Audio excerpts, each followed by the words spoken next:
Sou o Silva, e aí, tudo bem, pessoas? Vamos assistir aqui Berserk, o resumo da história e a linha temporal completa. Isso aqui é do canal MangaQ. Abraço, MangaQ, tudo bom com você? E vamos ver isso aqui, vocês pedem, eu acho que é um dos vídeos de animes mais pedidos. Às vezes vocês pedem pra eu ver um resumo, alguma coisa assim, podem me sugerir. Tem alguns outros do MangaQ que eu quero ver. Tem um sobre todos os poderes da dos filhos da Big Mom. Tem um sobre Jujutsu Kaisen. Enfim, pode sugerir aqui nos comentários que eu quero conferir com vocês. Videozinho só comigo. Hoje a Lara não pode fazer vídeo, então eu resolvi trazer um vídeo nosso aqui só pra gente ver. Ela não gosta muito dessas coisas muito raras, tá? Então eu resolvi aqui, ó. Bora ver isso daqui, fechou? Deixa o like, 1, 2, 3 e... O destino da humanidade ser controlado por alguma entidade ou lei superior? A mão de Deus realmente paira sobre nós? Ao menos é verdade.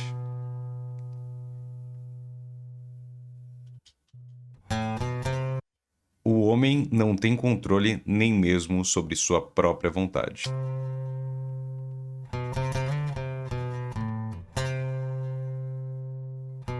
Em eras imemoriais, a humanidade, buscando por razões para explicar os eventos negativos em suas vidas, deu origem a uma entidade primordial que reside no abismo, o mais profundo plano do mundo astral. E é lá que, em um redemoinho sem fim de consciência que reúne todo o mal do mundo, o lugar onde a ideia do mal reside e é responsável pelo destino da humanidade, agindo sobre os desejos coletivos. Filosófico, né? A ideia do mal reside.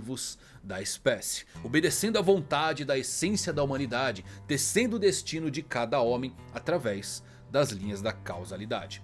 Entre 800 a 1000 anos atrás, antes dos eventos centrais de Guts, um soberano conhecido como Imperador Gaiserik unificou o continente ocidental com Midland, sendo o centro do seu império. No entanto, a antiga cidade que Gaiserik fez como sua capital foi posteriormente destruída. Embora a causa dessa destruição seja desconhecida, um conto de fadas é entoado especulando que Deus enviou 4 ou 5 anjos para punir o rei Gaiserik, e a cidade desapareceu devido a raios e grandes terremotos. De acordo com as lendas, a queda de Gaiserik estava relacionada a um certo sábio que ele havia aprisionado na Torre da Convicção. E o sábio fez um anjo surgir enquanto proclamava os pecados do rei a Deus no meio de todas as torturas possíveis. Em um momento desconhecido, a armadura Berserker foi forjada pelo ferreiro anão Hanar, que o imbuiu com uma aura violenta destinado a atrair e manifestar as emoções negativas do seu portador, particularmente o medo e a raiva. A armadura acabou sendo vestida pelo homem que se tornou o Cavaleiro da Caveira, usado por ele para combater os demônios. Eventualmente ele confiou o artefato perigoso à sua amiga, a bruxa Flora. Sob seus cuidados, permaneceu trancado. O primeiro eclipse marcou a criação do primeiro membro da mão de Deus, que muito possivelmente é Void. E o misterioso guerreiro conhecido apenas como Skull Knight apareceu após a queda do rei Gaiserik. Perseguindo a noite infindável, ele travou uma guerra contra os inumanos. A armadura Berserker é vista sendo utilizada pelo rei em um eclipse. Membros da linhagem de Gaiserik aparentemente sobreviveram à destruição do seu reino e dizem que se tornaram os ancestrais da atual família real de Midland. A nova formação da mão de Deus tem seu início, pois o eclipse, o evento que gera um novo membro, ocorre a cada 216 anos. Pouco depois disso, há cerca de 700 anos atrás, a religião da Santa Sé foi oficialmente estabelecida, redirecionando todos os santuários dedicados aos espíritos elementais em igrejas e demonizando aqueles que se recusavam a se converter, colocando-os como verdadeiros bruxos. Naquela época, a Santa Sé também construiu a cidade de Albion ao redor da Torre da Convicção. Com o tempo, essa área acumulou grandes quantidades de espíritos inquietos devido às atrocidades cometidas dentro e fora dessa torre. O uso de magia começou a desaparecer do mundo lentamente. Há 300 anos atrás, entre lendas contadas até os dias de hoje, um poderoso guerreiro conhecido como Nosferatu Zod renunciou à sua humanidade para se tornar um apóstolo. Nesse momento, ele também se tornou um rival de Skull Knight, o Cavaleiro Caveira. A verdadeira idade de Zod é desconhecida, pois ele repetidamente se referiu à sua jornada para buscar o mais forte, iniciando 300 anos atrás. Mas é mais provável que Zod seja simplesmente mais velho, afinal ele se refere a Guts vestindo a armadura Berserk com uma memória afetuosa dos dias anteriores com Skull Knight. Ele conhecia a armadura usada por Geyserink. Ainda nesse período, a tribo de assassinos Kushan, conhecida como Bakiraka, foi exilada por razões políticas. E então entramos na Era das Guerras, que remete aos eventos mais importantes dos últimos 100 anos da história do mundo de Berserk.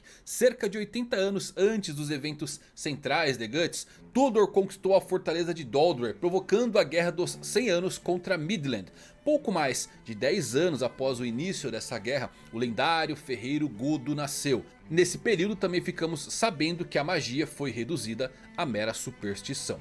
Um soberano da cidade do castelo, um rei, enviou então uma proclamação a todos os seus vassalos para forjar uma espada capaz de matar um dragão. E o sucerano de Godo, que já era um ferreiro renomado nesse período, confiou-lhe a tarefa de fazer. Cansado de fabricar armas ornamentadas para nobres que buscavam elegância em seus armamentos, Godo levou a tarefa a sério, criando uma enorme, mas inutilizável laje de aço chamado Dragon Slayer. Irritado com o quão grosseiro e impraticável era a espada Dragon Slayer, o sucerano de Godo ameaçou a vida do ferreiro, forçando Godo a fugir da cidade do castelo. É um dragão, mano, você quer matar com o quê? Mina. Então iniciamos a Era de Ouro. Casca, Griffith, Guts, com pouca diferença na linha temporal, acabam nascendo. Guts, que nasceu do cadáver de uma mulher enforcada, foi encontrado por um grupo mercenário liderado por Gambino e acabou adotado por eles. Nesse período, o Banco Vandimion, propriedade do rico Federico de Vandimion III, também forneceu dinheiro a Tudor. No entanto, isto não resolveu a situação deles contra Midland. A princesa Charlotte então nasce com seus pais comemorando seu nascimento. 9 anos depois disso, a mãe de Charlotte morre e o rei de Midland casou-se com uma outra mulher que acabou tendo um caso secreto com o irmão do rei chamado Julius. Gambino, depois de um tempo, relutantemente treinou Guts como criança para utilizar uma espada após a morte de Shisu. E ele começa a culpar Guts pelos eventos de má sorte que rondam ele e o seu exército. Nesse período, Griffith, também criança, acaba encontrando uma velha vidente que entrega o ovo do rei, que concede o mundo em troca de carne e do sangue do seu dono, só caindo nas mãos de alguém que possua as qualidades necessárias para se tornar um membro da mão de Deus. A vidente era um dos membros da mão de Deus, cumprindo o destino tecido há milhares de anos pela ideia do mal.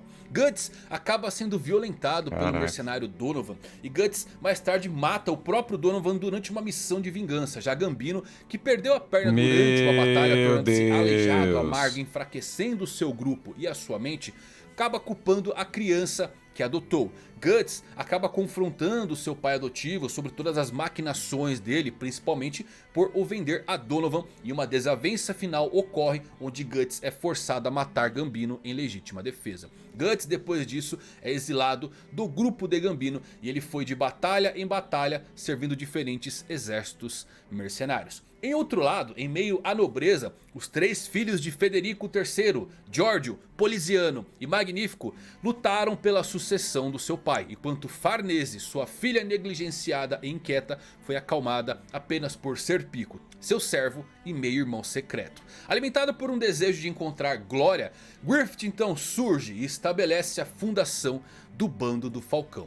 Já com cerca de 15 anos, Guts surge como um prisioneiro de guerra e tem seu primeiro encontro com o sobrenatural ao conhecer um espírito da flor chamado Tite, que ele inicialmente suspeitava ser uma alucinação. Recrutado por Lord Genon, um pervertido escudeiro de Tudor, o Bando do Falcão também começou a ganhar fama. Devastado pela morte de alguns de seus soldados, Griffith acaba passando a noite com o Lord Genon, dormindo com ele por dinheiro que ele usaria para transformar o seu bando em um grupo militar mais eficaz e assim evitar que as mortes ocorressem. O rei de Midland colocou o Bakiraka em seus serviços ao lado de muitas facções militares como o Dragão Branco, o Tigre Branco, Arklow e Tomel. O conde acaba tornando-se o apóstolo ao sacrificar a sua esposa, fingindo que sua morte era obra dos hereges ao ordenar execuções injustificadas de qualquer pessoa acusada de heresia. Vargas, um médico real, soube da transição do Conde e acabou sendo forçado a ver sua família morrer antes de escapar com o berrelite do Conde,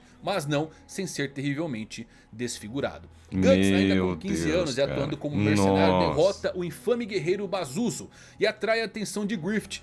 Guts acaba ferindo vários membros do bando do Falcão em um campo solitário, porém Griffith derrota Guts 2 vezes, então forçando a se juntar ao seu bando. Enquanto isso, em uma vila destruída pelas chamas, God acaba salvando uma garota chamada Erika e a adota como sua filha. Os mercenários do bando do Falcão derrotam os cavaleiros pesados das lanças de ferro das ovelhas negras de Tudor e acabam sendo recrutados por Midland para a Guerra dos 100 Anos. O patriarca de Vandimion envia sua filha Farnese para um convento. Farnese torna-se a comandante dos cavaleiros da corrente de ferro sagrado. Serpico acaba queimando sua mãe insana na fogueira como uma herege, pressionado por Farnese e preocupado família que de também boa. pudesse ser morto. Mas em é uma só de Game suas of muitas Thrones. batalhas, Guts acaba confrontando Nosferatu Zod pela primeira vez durante um cerco, cuja presença cimenta a existência do sobrenatural para Guts e é onde ele também escuta pela primeira vez a profecia do eclipse. O ministro Foss consegue colocar Julius contra Griffith, mas uma tentativa fracassada de assassinato resulta na morte do nobre com seu filho e herdeiro do trono. Cara, é muito legal a Adonis, história, velho. ambos mortos por Guts. Griffith acaba discutindo com a princesa Charlotte como seus critérios funcionam para se tornar um verdadeiro amigo. Para ele, um amigo é aquele que persegue o seu próprio sonho. Guts acidentalmente escuta essa conversa, deixando ele profundamente perturbado com essa revelação. O rei de Midland realiza um ataque final a Tudor, que foi enfraquecido por problemas internos. Samina vai Durante a morrer. batalha contra os cavaleiros da Baleia Azul, Guts e Casca conseguem forjar um vínculo mais profundo. Guts é colocado contra 100 soldados de Adon Koborvitz e prevalece, tornando-se uma lenda dos campos de batalha, porque ele é eventualmente apelidado de o matador de 100 homens. O rei ordena que o bando do Falcão recapture Doldrey e eles derrotam os cavaleiros rino-roxos do Lord Boscom e conseguem conquistar o forte. Midland vence a Guerra dos 100 Anos. Longe dos campos de batalha, a bruxa Flora assumiu Shirk como sua aprendiz, acompanhada por Ivalera, a elfa. Já Griffith frustra outra conspiração contra ele liderada por Foss e a rainha de Midland, que acaba sendo morta no resultado. Com cerca de 18 anos, Guts anuncia sua saída do bando do Falcão, buscando seguir seu próprio sonho. Que espadão. Griffith, não conseguindo parar Guts, é derrotado pela primeira vez na vida e perde o único que já o fez esquecer de seus sonhos. Caindo em uma espiral descendente, ele é pego tendo casos íntimos com a princesa Charlotte, levando à sua prisão. Griffith é encarcerado e torturado na Torre do Renascimento enquanto o rei denuncia o bando dos Falcões como verdadeiros criminosos. Guts conhece o Skull Knight que prediz a morte do bando do Falcão durante o eclipse. Guts passa um ano inteiro morando com Godo e Erika. Ele confronta e derrota um homem chamado Silat, um Kushan, durante um torneio, de quem ele descobre agora que os Falcões Brancos são uma gangue de ladrões procurados e que seu líder acabou preso. Guts então decide se reunir com os Falcões mais uma vez temporariamente para resgatar Griffith. Guts e Casca admitem seu amor um pelo outro e sem saber acabam concebendo um filho. Casca ajudou Pippin e Guts resgatam Griffith da Torre do Renascimento. No entanto, a anatomia, o corpo de Griffith e principalmente sua estabilidade mental ficaram severamente comprometidos devido à tortura prolongada. O rei, muito doente, acaba contratando Wild e os seus cães negros para acabar com os falcões. E em outro lugar, quase metade do bando do Falcão acaba sendo massacrado por Rosine e o Conde. Dois apóstolos, apenas velho. Rickert sobrevive à provação quando Skull Knight Que acaba bizarro, intervindo. Os mano. cavaleiros do Cão Negro são derrotados pelos Falcões enquanto Wild é morto por Nosferatu Zod. Rickert é encontrado por uma companhia de artistas de circo e acaba conhecendo um elfo chamado Puck. Aí é uma parte tensa, né não? Depois de perder seu último fio de sanidade, Griffith tenta cometer suicídio em um lago apenas para redescobrir seu berrelite vermelho perdido durante a sua prisão. Quando seus companheiros chegam para Ele achou ajudá-lo, no lago o Griffith, bagulho? sem saber, aciona o eclipse, o evento de nascimento do último dedo da mão de Deus. Void, Slan, Conrad e Ubik se revelam e manipulam Griffith para aceitar a proposta da mão de Deus. Cada membro do bando do Falcão é então marcado para o sacrifício. O banquete começa. Apenas Guts e Casca sobrevivem. Griffith acaba renascendo como membro final da mão de Deus, chamado Fento. Guts acaba perdendo o seu olho direito e o seu braço enquanto tenta defender Casca de uma leva de demônios. Para cimentar sua vingança contra Guts e testar ainda se tinha sentimentos, Fento viola brutalmente Casca, fazendo com que ela perca sua sanidade e no processo contaminando o feto da criança que seria de Guts. Skull Knight entra no interstício e resgata Guts e Casca da God Hand, devolvendo eles ao reino mortal. Farnese e seus cavaleiros da corrente de ferro sagrada descobrem então um lago vermelho encontrando os restos dos falcões e eles concluem que aquele é o local de nascimento do Falcão das Trevas. Guts acorda 4 dias depois na mina de Gold, atendido por Rickert e Erika. Ele descobre a condição da mente de Casca, ela estava completamente quebrada. Guts foge em intensa dor e jura vingança contra Griffith e todos os seus apóstolos. Casca dá à luz a um bebê deformado, o filho prematuro de Guts contaminado pela essência demoníaca de Fento. Guts deixa Casca com Erika e Rickert para começar sua caça aos apóstolos. Como presente de despedida, Rickert dá a Guts uma prótese para o seu braço perdido que contém um canhão embutido e uma besta de repetição. A marca do sacrifício sangra com a proximidade de espíritos, atraindo mais e mais demônios. E Guts encontra então a Dragon Slayer dentro do arsenal de Godo e utiliza para matar um apóstolo. Godo permite que Guts leve a espada com ele em sua jornada. Entramos então na Era das Trevas. Ao longo de 2 anos, Guts caça e abate impiedosamente os apóstolos, tornando-se conhecido como o Espadachim Negro. Rickert constrói um memorial para os seus irmãos caídos, a Colina das Espadas. Já Guts mata o Barão Cobra na Vila de Coca e salva o Elfinho Puck, que se torna o seu primeiro companheiro de viagem. Após isso, ele também mata o Conde e leva o seu Berrelite consigo. O Conde é arrastado para o abismo depois de hesitar em sacrificar sua única filha. Teresia jura vingança a Guts, que sai emocionalmente afetado do local. Isidro foge de casa sonhando em seguir o bando do Falcão e o seu capitão invasor.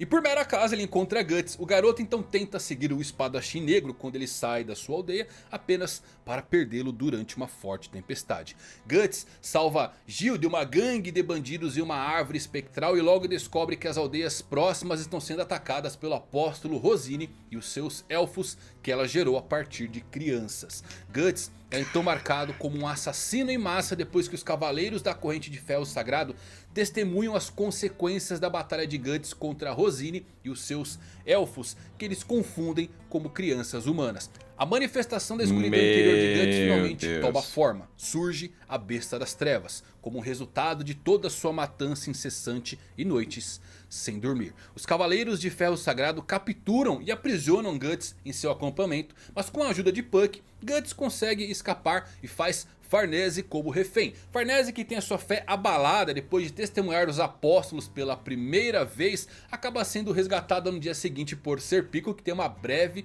briga contra Guts. Nos arredores de Albion, uma pessoa à margem da sociedade invoca a mão de Deus e se torna o apóstolo em forma de ovo, oferecendo o mundo como seu sacrifício. Logo depois, todos em Midland têm um sonho profético da chegada da praga, dos invasores e de seu salvador, o Falcão da Luz. Zod recebe a visita do Falcão de Luz, onde é facilmente derrotado em batalha. Jurando então seu serviço eterno ao Falcão, Zod é ordenado a viajar diretamente para Albion.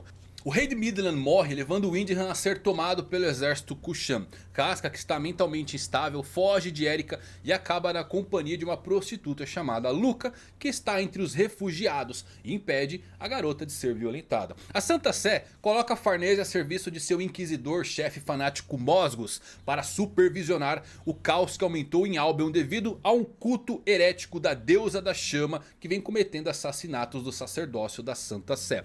Guts tem uma visão explosão de Casca sendo queimada. Uma criança demoníaca, que nada mais é que o filho de Guts corrompido por Caraca, Fatal, acontece que muita acabou coisa. se tornando um ser do mundo astral, aparece e implora a Guts para ir ao local aonde sua mãe está ou ela morrerá. Guts então retorna à casa de Godo e ao saber que a saúde do ferreiro está falhando à medida que seu arsenal é refinado, ele percebe que mais uma vez abandonou Casca como fazia anos atrás. No dia seguinte, ele então inicia sua jornada em direção a Albion.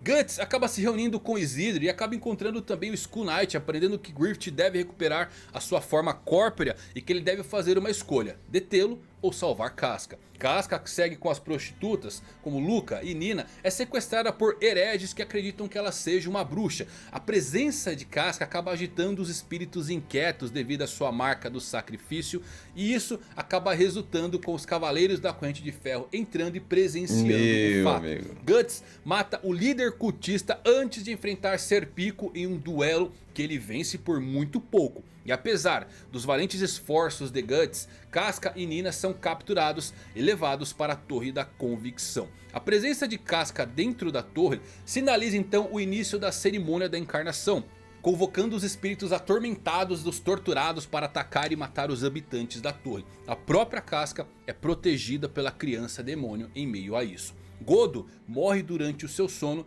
levando Rickert a se tornar o seu sucessor. Guts então monta uma equipe de resgate composta por Isidro, Luca e Jerome, e eles invadem a torre e formam uma aliança com Farnese e Serpico para salvar Casca e Nina. Mosgus e seus discípulos renascem como pseudo-apóstolos. Com o poder recém-descoberto, Mosgus leva a Casca como cativa. Guts consegue matar Mosgus e resgatar Casca enquanto a Torre da Convicção desmorona, matando todos dentro. O ovo do mundo perfeito, tendo engolido a criança demoníaca moribunda por puro acaso, completa então a cerimônia da encarnação de Griffith, que escapa com a ajuda de Zod enquanto Guts foge com Casca. Farnese, depois de testemunhar tudo isso, abandona sua fé e dever, decidindo seguir Guts enquanto acompanhado por Serpico. Guts retorna para a casa de Godo, onde Erika lhe diz que o ferreiro morreu. Griffith acaba visitando Rickert no topo da Colina das Espadas, levando aí o confronto de Guts contra Griffith, uma luta que acaba se seguindo contra Zod, que acaba destruindo também a mina de Godo, antes de Griffith ordenar que Zod se retire devido a questões mais urgentes. A destruição da mina de Godo, o santuário de Casca contra maus espíritos e demônios, acaba forçando Guts a levar a garota com ele para ser protegida. Puck aconselha então Guts que eles deveriam viajar para Elfhelm, onde Casca estaria seguro. Guts cruza o caminho de Farnese, Serpico e Isidro mais uma vez, e então permite que eles se juntem a ele para proteger melhor Casca. Griffith acaba reformando o bando do Falcão, junto de Zod e vários outros apóstolos, que inclui Grumbeld, Locus, Rakshas e Irvine como membros. O grupo também ganha membros humanos, como Sonya, uma garota com poderes interessantes, e um nobre de Midland chamado Mulet Wolfflame.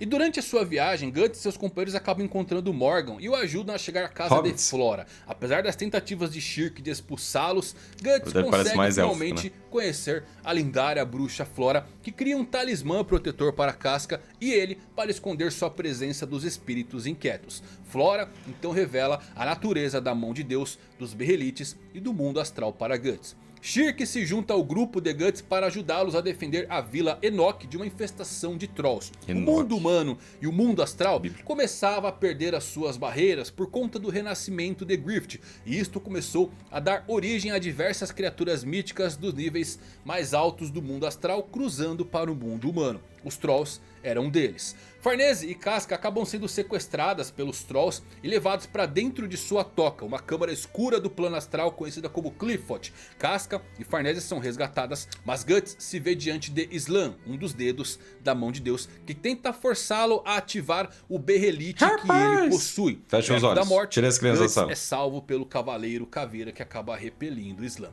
Griffith orquestra um ataque direto ao Windham, ocupado pelos Kushan, para resgatar a princesa Charlotte, e ele a salva com a ajuda de Nosferatu Zod. O Imperador Ganishka defende seu castelo do renascido bando do Falcão, enquanto Rakshas instila desilusão em Silat, revelando a verdadeira natureza do Imperador Ganishka como um apóstolo desonesto e os monstruosos exércitos de Pichaka e Daka que ele havia criado.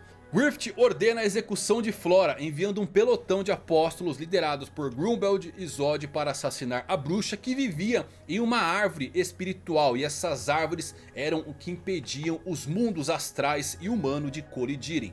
Cada árvore dessa destruída enfraqueciam o véu que dividia os mundos. Guts, que encara a batalha de frente, se vê perto da morte na sua luta contra Grunbeld. Mas Guts acaba sendo equipado com a armadura Berserk pela primeira vez, concedendo a ele um poder imenso, mas ao custo do risco de perder sua vida a cada uso. Flora acaba transcendendo sua existência e se sacrifica para segurar Grunbeld, para que Shirk e seus novos amigos possam fugir. Virou Gandalf. Então aprende com Skull Knight os perigos da armadura Berserk e também é informado de que o monarca da tempestade das flores, o rei dos elfos, pode restaurar a mente de Casca. O grupo então parte em direção ao seu novo destino.